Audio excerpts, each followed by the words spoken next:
I can't either. Welcome back to iGen Politics, a podcast that makes politics engaging and relevant to all generations. This is Victor Shi. And I'm Jill Wine-Banks, and I'm wearing a very special Jill's pin today. It is a old pin from probably World War I or World War II, but it says "Defend America." And that's how I see our guests today, as they are all involved in defending America, for which I thank them all.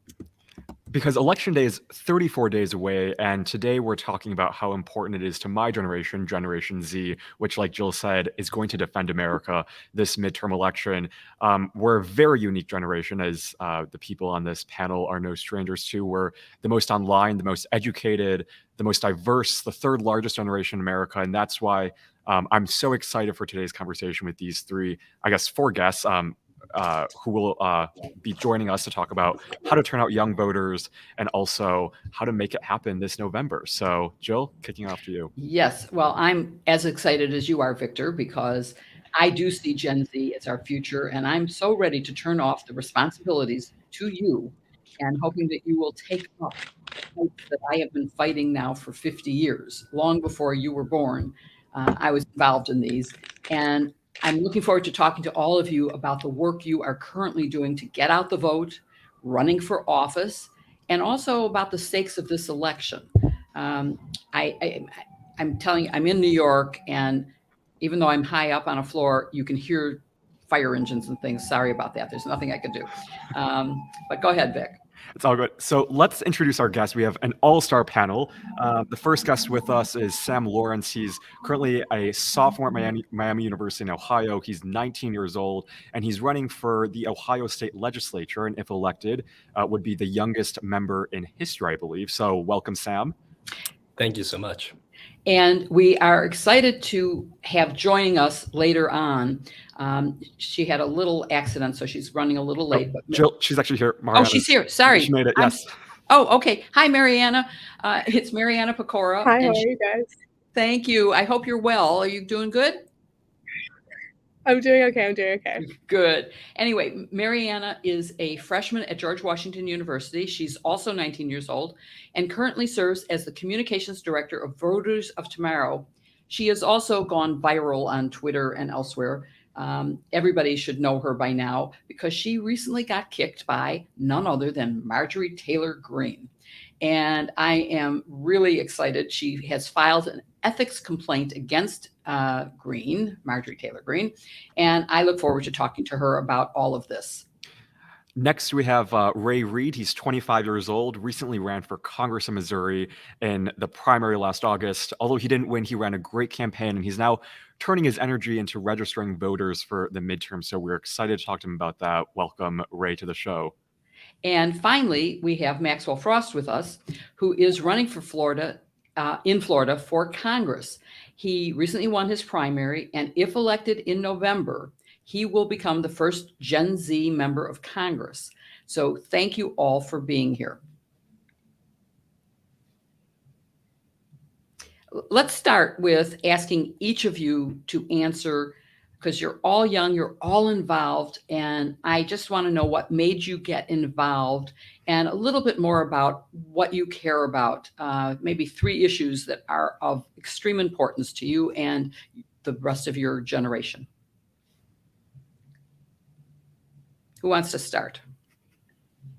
How about Ray? Okay, go ahead. Yeah. Well, hello, everybody. Thank you so much for having me. It's great to be on a panel with such great people, especially my brother Ray. So, for me, my journey started 10 years ago because of the Sandy Hook shooting. That's what got me involved in politics. I went to the memorial that was going on in Washington, D.C. at 15, and just remember specifically sitting across from a guy named Matthew Soto, who his sister Vicky Soto was a teacher at Sandy Hook, who when she heard the gunshots, she hid the children in cabinets and in the closets to save their lives. And sitting across from him, hearing him talk about how much he misses his sister, seeing that pain, I ran straight to my hotel room and said, for the rest of my life, I'm going to fight for a world where no one has to feel the pain that I saw in Matthew's eyes that night. Wow. You know how it is, right? You get in for one reason, and then you realize that there's a lot of problems, and for every problem, there's multiple solutions, and for every solution, there's countless people doing the work. And that's what got me involved. I started working in campaigns straight out of high school, went to go work for the ACLU, and most recently was organizing director at March for Our Lives. And my whole life has been about organizing. I believe that there's so many issues that we have to tackle at the same time. As a survivor of gun violence myself, and that being why I got involved in this work, gun violence is one of my priorities in Congress. I plan on being a vocal member around ending gun violence and the creative ways that we can do that in our communities. Protecting our democracy is incredibly important. It's really the key to unlock a lot of bold, transformational legislation that's talking about making voting more accessible, talking about making elections more accessible, getting big money out of elections, things like that. And the third one I'd say is the climate crisis. And look, I'm in Florida. We just had one of the worst hurricanes in generations here. There are so many people displaced. I was actually out this morning passing out food to families who still don't have power, still have lost everything that they own. And look, we didn't cause the hurricane, but science tells us that we are causing we are contributing to these more devastating effects. And so the cost of not doing anything is far greater than the cost of taking bold action. This is one of the reasons why I decided to run for Congress. Those are great, great reasons. And I hope everyone in Florida is going to really get some assistance from the government to recover. I was supposed to be speaking in Sanibel in less than a month. I'm assuming that it will be canceled because, I mean, you can't even get to Sanibel now because there's no causeway. But okay, Marianna, you want to go next? Yeah, sure. So I am of the generation of young people that grew up with mass shootings being sort of like daily occurrences in our lives, and that grew up hearing about climate change, that grew up hearing about things that we knew were going to have lasting effects on us. And when I was younger, for a very long time, I felt like I didn't have any power in that. And then I was in 6th grade when Donald Trump decided to run for president of the United States. And I'm a Mexican American. My mom is the first person in her family to become an American citizen. And hearing the way that he talked about my family members was devastating. And it really just wasn't a representation of my values, of my friends' values, of the values that I see as American values. And I was really upset by that. And so after 4 years of the Trump presidency and really caring about restoring our democracy and putting back values into place in our leadership that I felt represented what young people want and what our country as a whole should be representing and striving towards, were the main things that led me to get involved. I did some work on some local congressional campaigns, and now I'm doing work with Voters of Tomorrow, which I am more than proud to be a part of.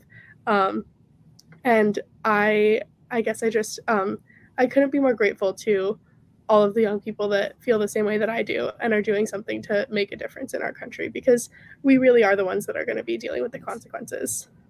And my generation thanks you. It's really important. Maxwell, do you want to go next? I already went, but I'll. I'm sorry. Ray. Sorry, Ray. Yeah. Yeah. So for me, I guess in our race, it was the day after the 2020 election.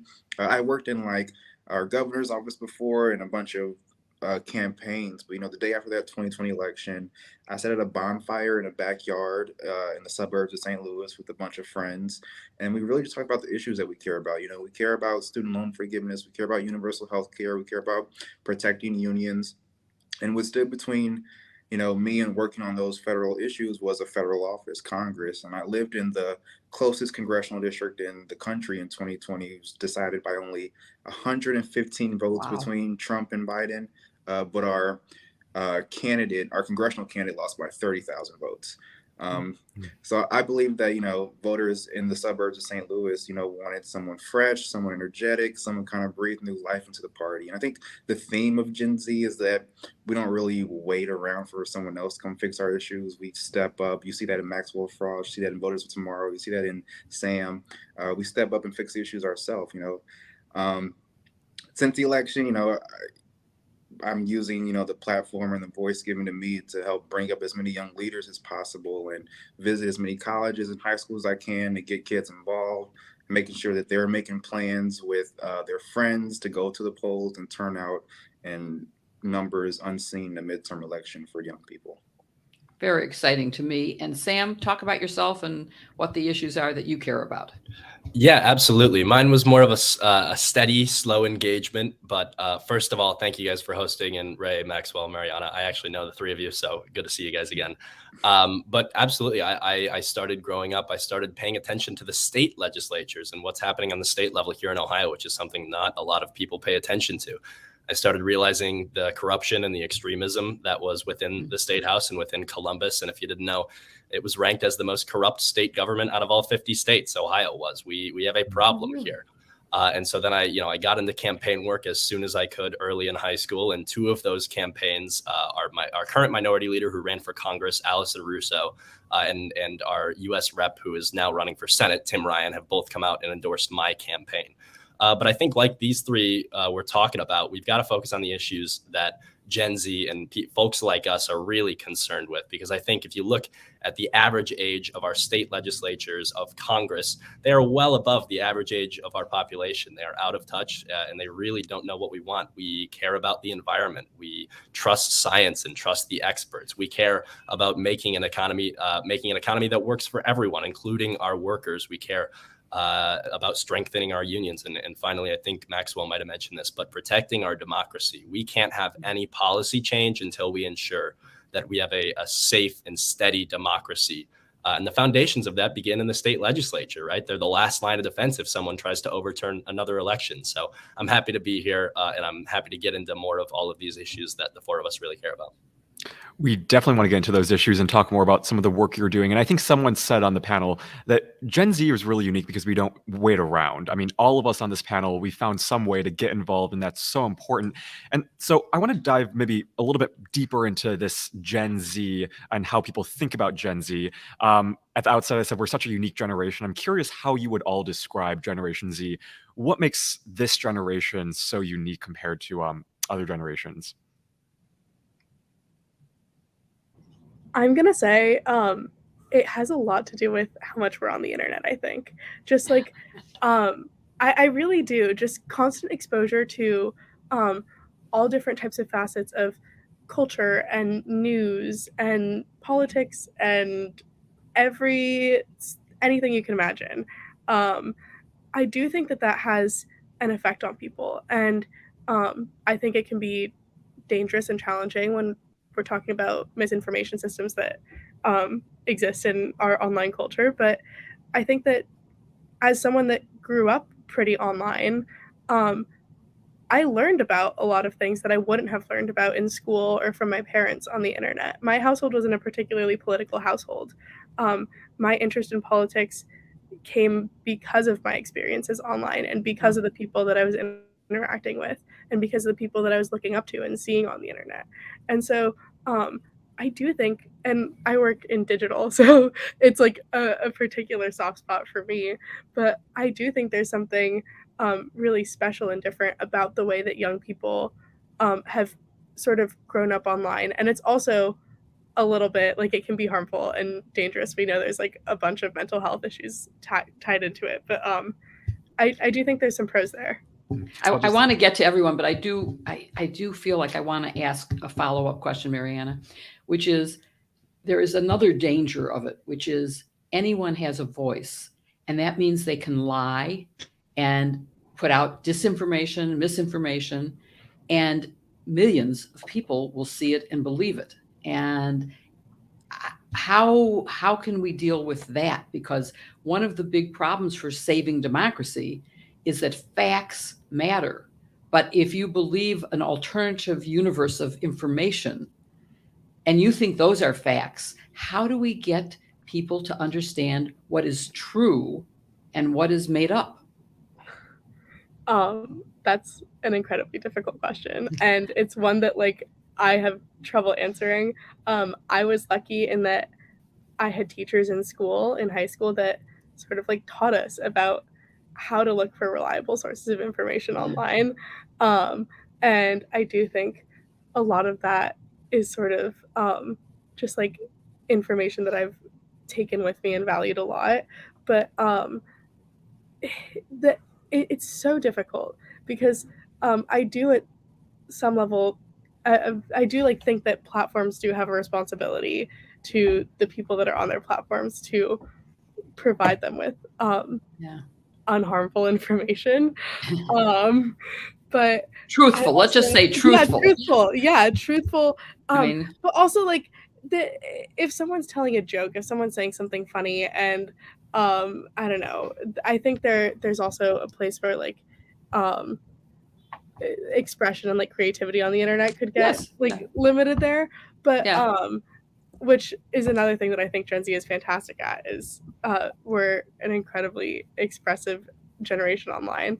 But I do think that platforms have a responsibility to their users, and we also have a responsibility to our fellow citizens to be truthful. So this may be an issue that Victor and I should have an episode about, which is how do you vet the sources? How do you determine what's truthful? But let's move on. Who wants to go next?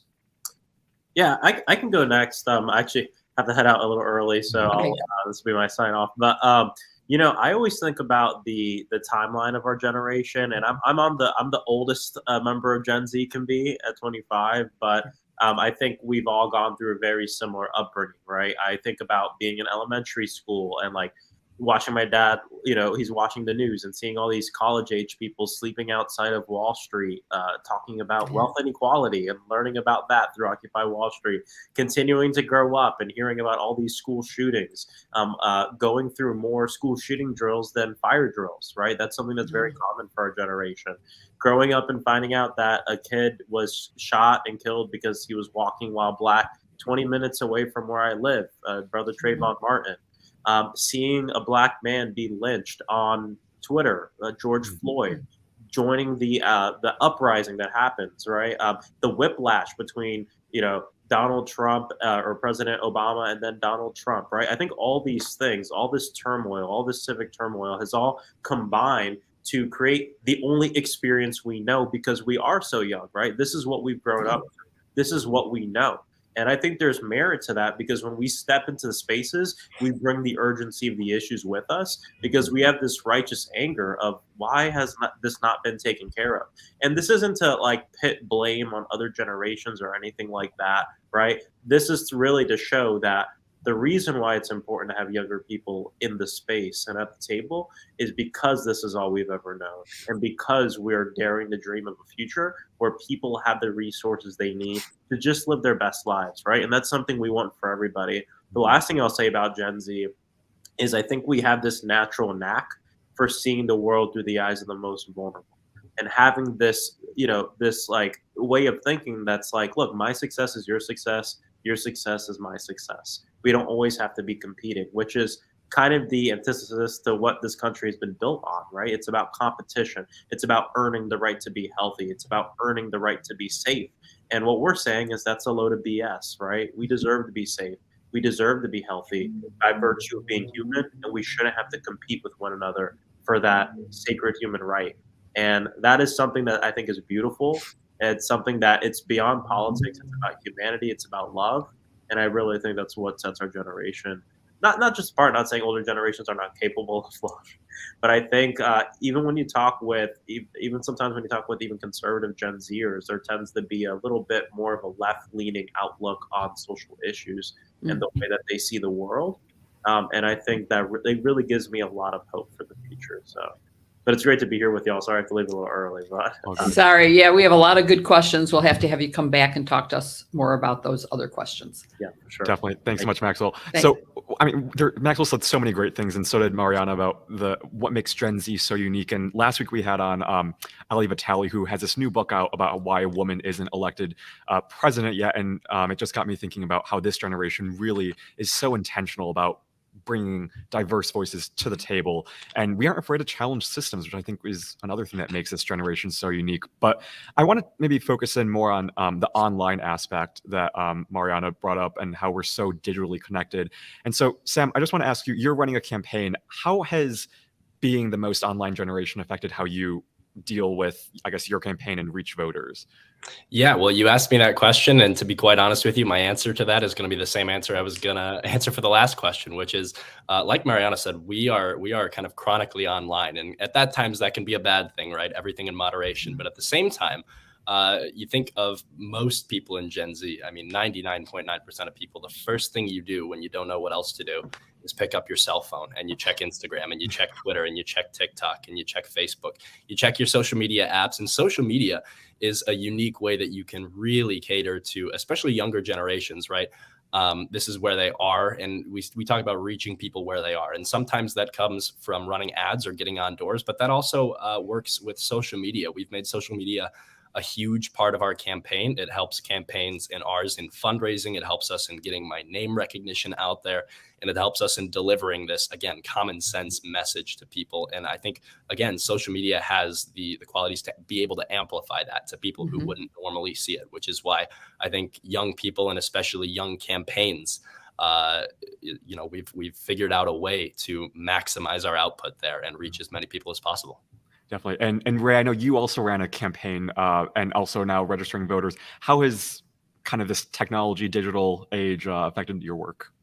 Yeah, so a lot of these colleges that I'll visit, like their SGA president or their Democratic club president, they'll like DM me on Twitter or Instagram and say like, hey, I saw you visited this school. Will you come to whatever school, our school, and help us organize some kids? And we'll blast all over our social media and we'll put tips on how to make plans and bring your friends to the polls.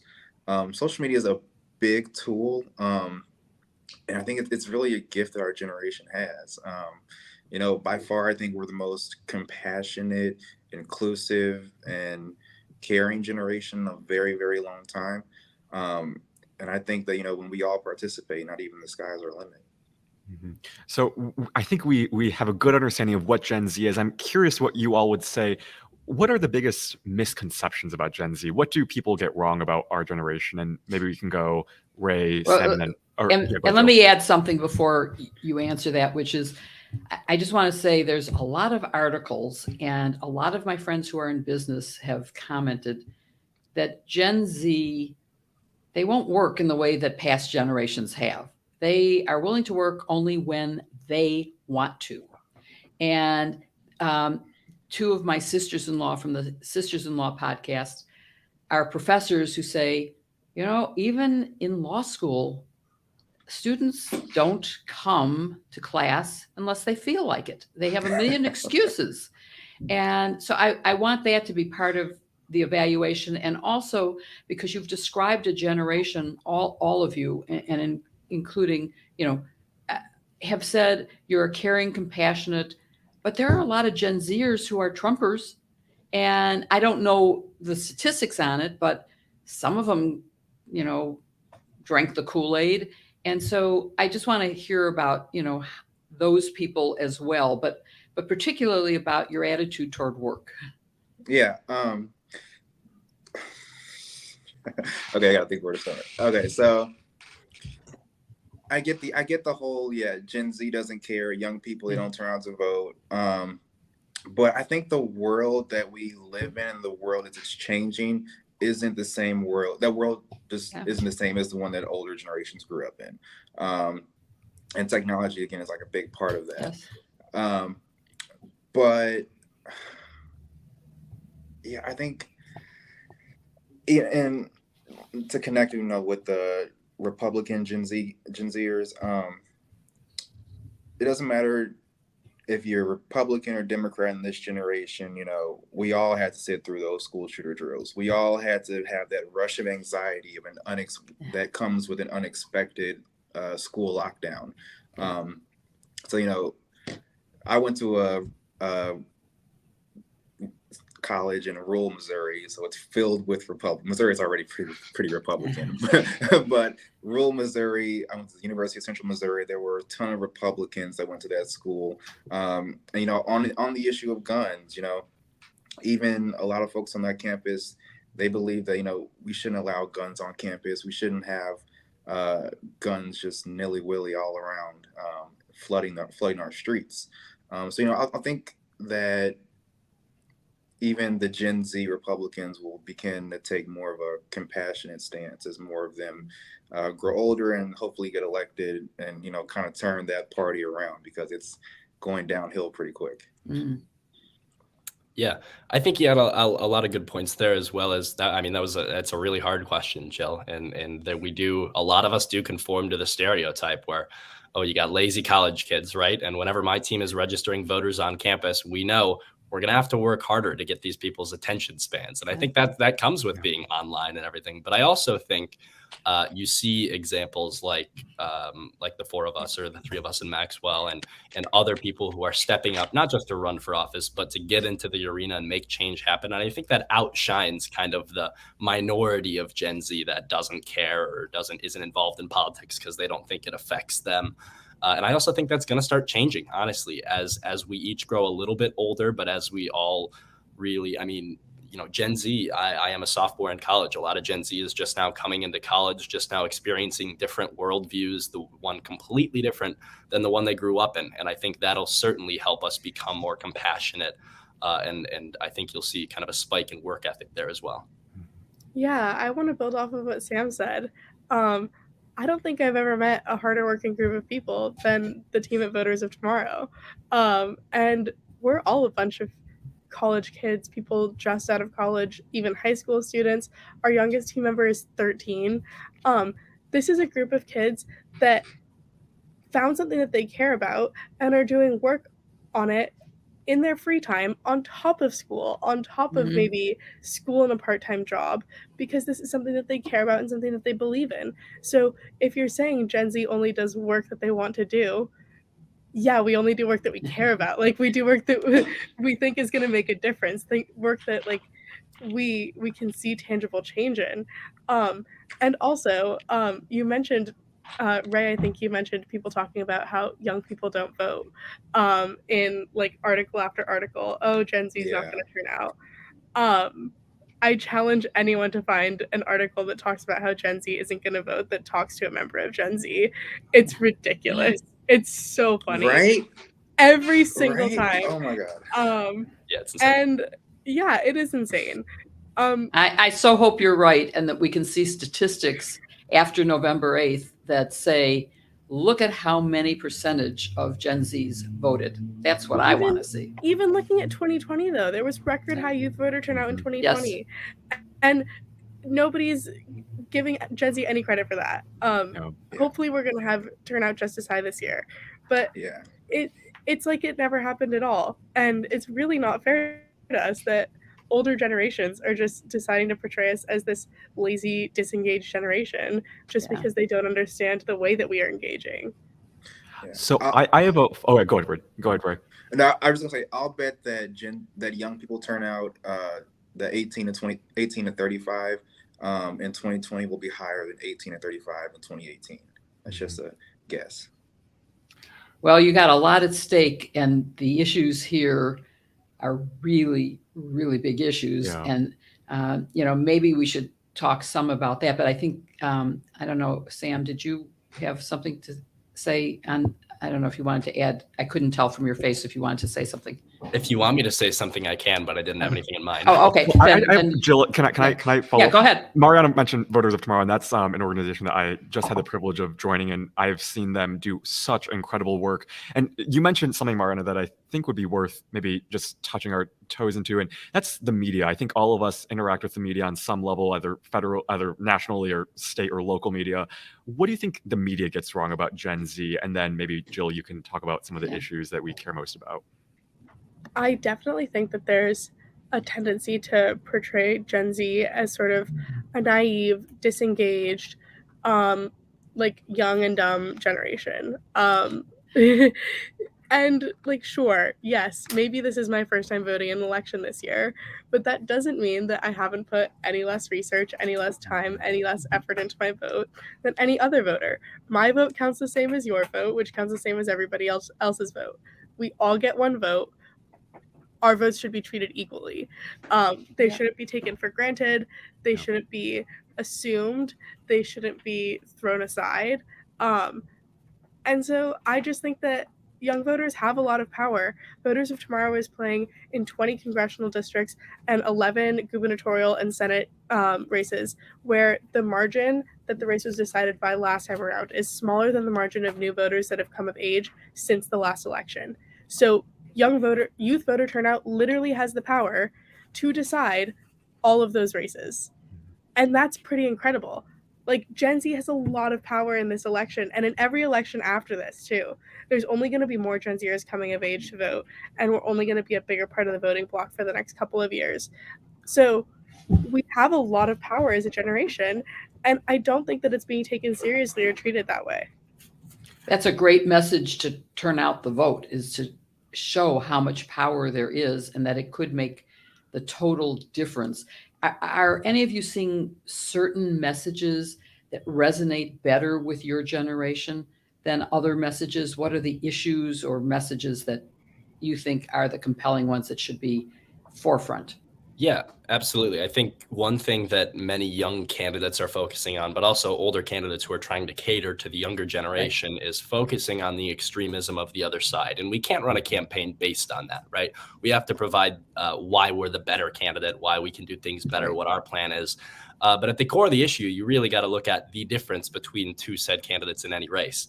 And in most of these races across the country, you have a lot of incumbent Republicans, but a lot of non-incumbent Republicans who are running on extreme MAGA Trump platforms. They are running as election deniers. They are running. I saw a study recently that more than half of Americans are going to have an election denier on their ballot. That is insane. And so when we can show our younger generation, who we were just talking about, we have a different outlook on things. We can take in new ideas, and we're still forming kind of our opinions. And so we're more receptive to everything. And so when I think you take a look at that and you really show what the damage the other side has done and the Republicans have done, whether it was under Trump or whether it's at the state level in any given state, I think that really moves the needle with young people, and they start to realize why their vote matters. At Voters of Tomorrow, we had a really just like shocking and also inspiring experience back in June when Roe v. Wade was overturned. We put out an ask on Twitter and Instagram essentially saying, hey, if you're a young person and you're upset about this, if this is making you angry and you want to do something that's more than just vote, send us a DM. We had our biggest recruitment push to date based off of the overturning of Roe v. Wade. And in our polling that we did back in July, abortion rights are like the number one issue that Gen Z cares about heading into these midterms. So I think this generation really cares a lot about the right to their own bodies. And this also isn't just about abortion. We know that the Supreme Court has said that they're going to come after Obergefell v. Hodges. They're going to come after oh God, I'm forgetting the Griswold v. Connecticut. Contraception. For contraception, Yeah, and Lawerence v. Texas as well. This is a generation that cares about our peers. We care about LGBTQ plus rights because our friends are LGBTQ plus, or we are. 1 in 5 Gen Z-ers, I believe, 20% identifies as LGBTQ plus. And those are people's bodily autonomies on the line. Our friends, our family, people that we care about. We care about protecting our generation. We care about protecting each other. So, I think that Gen Z cares a lot about each other and ourselves, protecting ourselves. I do want to jump in there for a second and also kind of just springboard off of this and say that this is getting everyone involved, not just Gen Z. You have people voting and running for office who have never done so before. You mentioned what the Supreme Court would come after. You mentioned Obergefell. I have a letter here that I received in the mail from Jim Obergefell, the named defendant in that case. He's now running for office here in Ohio. He is a candidate. He was not ever planning on doing so. But then again, the Supreme Court threatened to overturn that case. They are threatening, not just them, but state legislatures are focusing on taking away as many rights as possible. And so that's our job to fight it, not just Gen Z, but the majority of the population who absolutely. And by the way, Jim Oberfeld was a guest on iGen Politics, and he is wonderful. It's one you should all listen to because he was terrific, and I found it very emotionally involving to hear the personal side of that case, not just the legal briefs and arguments, but how it personally affected him. And so I mean, you're really all right on target on this issue. And I'm so glad you're willing to fight for it. And I think Victor had a question. I mean, just for everyone here, we talk a lot about Gen Z and I guess the media does, and how much we approve of President Biden. He's had some really, really, I think, monumental success recently. Student loans, climate change with the Inflation Reduction Act, while not perfect, gun reform. What have you guys been hearing on the ground, and how Gen Z is responding to Democrats and President Biden now with all of these accomplishments? Maybe we can start with Ray. Yeah, a lot of folks, the folks who aren't poli-sci kids, who aren't international study kids, they're not. They get their news from Instagram or Twitter. So they'll just see like a meme of Joe Biden, and the meme was probably put out by someone who wants to make fun of Joe Biden. So we do still have to do a lot of work with communicating to folks like, hey, Joe Biden has done an amazing, Joe Biden and Democrats in Congress have done an amazing job. These are the first 2 years of his first term. And while he's done all these great things, Republicans have stood in opposition consistently throughout these first 2 years. And they're all running. None of them are running on doing anything good. They don't have any better plans. Like, I haven't read the website of the Republican running in your guys' districts, but I guarantee you it says, I'm going to stop Joe Biden, AOC, Nancy Pelosi, Chuck Schumer from doing X, Y, and Z. They don't actually have a plan to do anything. But our candidates all across the board want to build on the progress we've made these last 2 years. I think deserve a chance to. Democrats have done a pretty good job considering where we were in 2020. It's just communication, effective communication with young folks. You just letting them know, all the progress that we've made. Yeah. So, go ahead. I completely agree with Ray. I think we've done a great job legislatively within, especially the past 6 months, but during President Biden's first 2 years, and we've got to take that to the ground, right? Usually a midterm is a referendum on the president, and we have to start convincing people, again, some of those people who might just read the headline and not anything into it, might not see the facts and might not see what all this legislation is doing for working people and our families. And if we do take that to the ground and successfully kind of run on that we are the ones who care about regular people and not the 1%, then we'll win. Sam, I'm curious, how are you reaching young voters in terms of down ballot races? How are you getting young people excited about voting all the way down ballot? Yeah, absolutely. So that's a big focus of our campaign. And so we're lucky enough, the race I'm running, and obviously I'm a student at Miami here in Oxford, but we have a college campus in our district. That is huge, right? And it's not a small campus either. We're doing tons of campus events and voter registration on campus. But if we're talking about messaging and how we, or I guess how we go about getting them registered, it's all about enthusiasm. It really is. If you are I remember in high school, it seemed like the popular kids would think that it's lame and nerdy to vote. Here in college, I think everyone's matured a little bit. And I think if you can make it fun, have a voter registration drive that is fun, or do some sort of game or a challenge, and really get people involved, go up with the biggest, dumbest smile on your face you can, usually you'll get a pretty good response. And that is the best way, one by one, to involve young people in our political process. These are all such great answers, and this conversation is fabulous. I think we need another episode to cover everything we want to cover, but I want to quickly move to Marianna and your encounter with Marjorie Taylor Greene and your ethics complaint. Can you tell us what happened and what the ethics complaint is about, and what advice you've had as to whether it's going to be successful? as a way of finally getting to her? Yeah, sure. So, Voters of Tomorrow had the incredible opportunity. We worked very hard to put together a week of advocacy meetings with over 75 members of Congress, both Republicans and Democrats.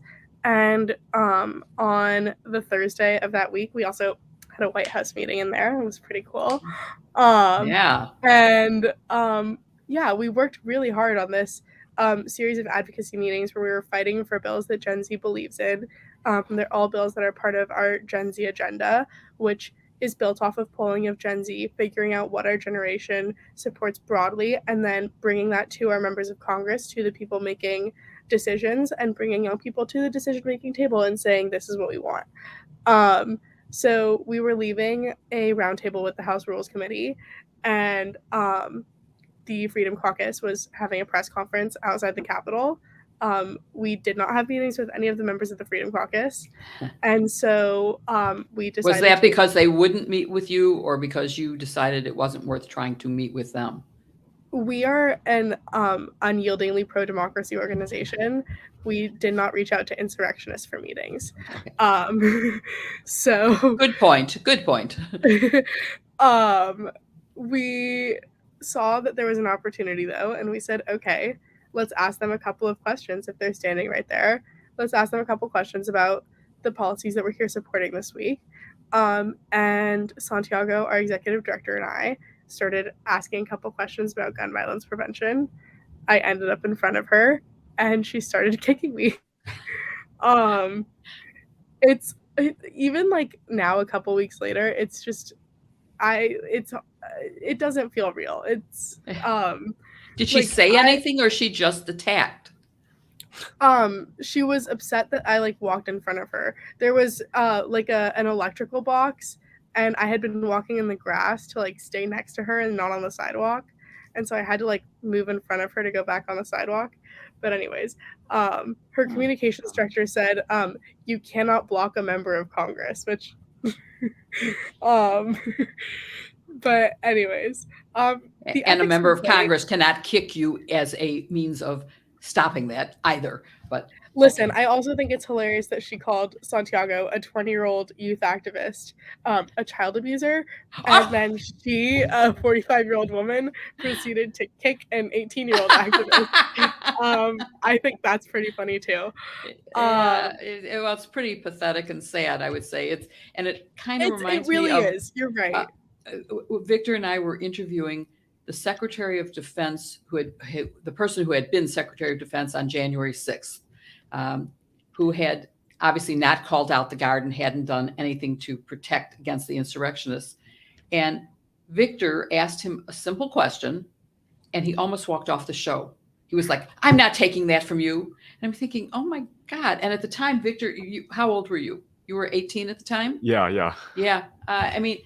If a cabinet officer can't take a question, and if a member of Congress can't take a question and is going to resort to physical violence, where are we in this country? Tell quickly about your ethics complaint and what that would mean. So we're filing the ethics complaint because we think that this is the best way to hold members of Congress accountable for behavior that really is unacceptable. And it also just wasn't a kick. She was blatantly xenophobic towards Santiago, who is a Mexican immigrant. When we were there in person, she told him that if he didn't like gun laws in our country, he could move to another one where they took your guns away. And then later she doubled down on it on Twitter. She found his profile, she quote tweeted him and said, go back to Mexico, essentially. So it's not just the fact that she kicked me. This is unacceptable behavior from anyone. This is just like rude and mean and just really disrespectful behavior. And so we don't think that anybody, let alone a member of Congress, should be able to behave in that way. And the ethics complaint is our way of saying in an official way, listen, we're not okay with this. If you are coming after Gen Z, you're going to face the consequences of it, whether that be at the ballot box or with an ethics complaint. We're not going to let this go unnoticed. We're not going to let you get away with this. And just because you're in your 40s, just because you are a member of Congress, just because you have this seat with a lot of power, that doesn't mean that we're not going to put our 2 cents in and fight back a little bit. We're going to do our best to stand up for our generation, to stand up for ourselves. Seems like the right thing to do. And I am personally wishing all of you success in your endeavors, both in turning out the vote and in winning elections. I look forward to saying, congressman and even more very quickly. So thank you all for what you are doing, for contributing to our democracy and to saving our democracy. It's really important. I just want to say thank you too, and for our audience, you can find Ray, Sam, and Marianna on their Twitters, which is right by their name. And just quickly go around, give us like one website as to like where we can find you, or maybe some of your work. Maybe you can go Ray, Sam, and then Marianna to close. I can't. I would say. Wait, Ray, we've lost your sound. Okay, no. while Ray's hopefully Yes, Yeah. no. Oh, now I think we can hear. Yeah. Can you hear me now? Yeah. Yes. Okay, sorry. Yeah, I'm not running anymore. So how about you guys? No, but go in check getting out the vote. Tomorrow's website. Oh, okay, getting out the vote. I voted tomorrow's done a great job with getting out the vote. Lawerence vote is always great, and March for Our Lives. I would just plug those guys. Okay. Awesome. Sam? I am still running. So if you want to go to samforohio.com, you can find all of my other social media on there. We're on TikTok, Twitter, Instagram, Facebook, Snapchat, Sam for Ohio. Awesome. Marianna? I'm going to plug votersoftomorrow.org. We've got everything that you need to check your registration, register to vote, request an absentee ballot. A lot of Gen Zs in college. Make sure you're doing that now. I requested mine to come to DC a couple weeks ago. And we also have opportunities for people to sign up in text and phone bank on our website, as well as like our policy platform, more information about the organization as a whole. But in the first 3 weeks of our text banking program, we have reached 1 million young voters. And we're not stopping at 1 million. We're trying to hit 2, 3, 4. We're getting as many as we can. So sign up at votersoftomorrow.org to become a volunteer and help us turn out young voters by texting and calling them in critical seats across the country. And if each one of those 1 million reaches out to one friend, it is 2 million. And then if each of those, it multiplies fast. So go for it, guys. And we're big on thank you. relational organizing over here. So Thanks for having us, you two. Thank you so much, Sam. Thank you so much for Marianna. having us. Thanks. Bye-bye.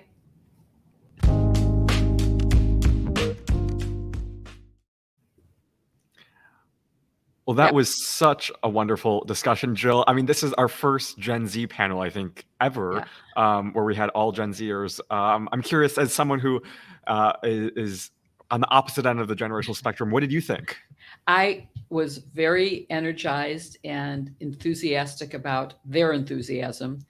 And I just hope that they can mobilize that very large number of people who fall in that. This November is I know you guys have heard this probably since you were born. This is the most critical race ever. But, this is a really important race, maybe not quite as critical as November, but it is a forebearer of what November will bring. If all of the election deniers who are running win, and many of them win in a job that allows them to discount how people actually vote in 2024, we're in really bad trouble. And so I'm hoping that your generation will get out there and do this, and that they will take on not just, gun reform, which is essential, and not just abortion rights, women's bodily integrity, but also passing the ERA, making our current president announced that it is the law of the land because it has been ratified by 38 states, which is all that it takes. And that's a case that was argued in court this week, and that I am hoping will finally come to pass. And there are just so many, climate, everything that they talked about are important issues. And it's time to pass the baton and let them do it. And I'm going to keep on working as long as I can to make those things real. I've one of them mentioned they had worked for the ACLU. I was a board member for many years, and I'm going to keep on doing it. But if we are joined by this new generation, maybe these things will really happen. Like our podcast title, this is going to be an intergenerational effort as we head into November. And I just seeing all these people. I mean, I've talked with them on Twitter, got to know them throughout the course of the past couple of years, and they're just one sliver of a broader array of amazing Generation Z people. And I think this, like they all said, this is, and like you said, this is the most important election of our lifetime. There's so much at stake, from climate change to abortion. And I think young people really understand that there's a level of, I think, frustration and anger that a lot of young people are feeling. And I think will drive a lot of us to the ballot box. And so I'm optimistic. And so I know we said we had 34 more days until election day. So we'll definitely be coming back to you with more content on getting out the vote and what you guys can do to vote and make our election so that we don't give it to Republicans. Great. Thanks, Victor. It's been a pleasure, and I hope everyone enjoyed this episode and that they will go where they need to go to sign up so that they can see us every single week and join us and send us questions and send us ideas for guests you'd like us to have on the show, who you'd like to hear from. Definitely. And you should see a banner on the bottom or some sort of subscribe button, but we'll be back next week with another great episode of iGen Politics. You can subscribe to us on on Politicon's YouTube channel, which is youtube.com/Politicon. Follow us wherever you follow your podcast, whether it be Apple Podcasts, Spotify, Google Podcasts, wherever you listen, we're there. Subscribe to us on Politicon's YouTube page and click the bell for our weekly notifications. We'll be back with you every single week from now until Election Day and beyond. So be wherever you follow your podcast. Again, thank you so much for tuning in. We'll see you next week.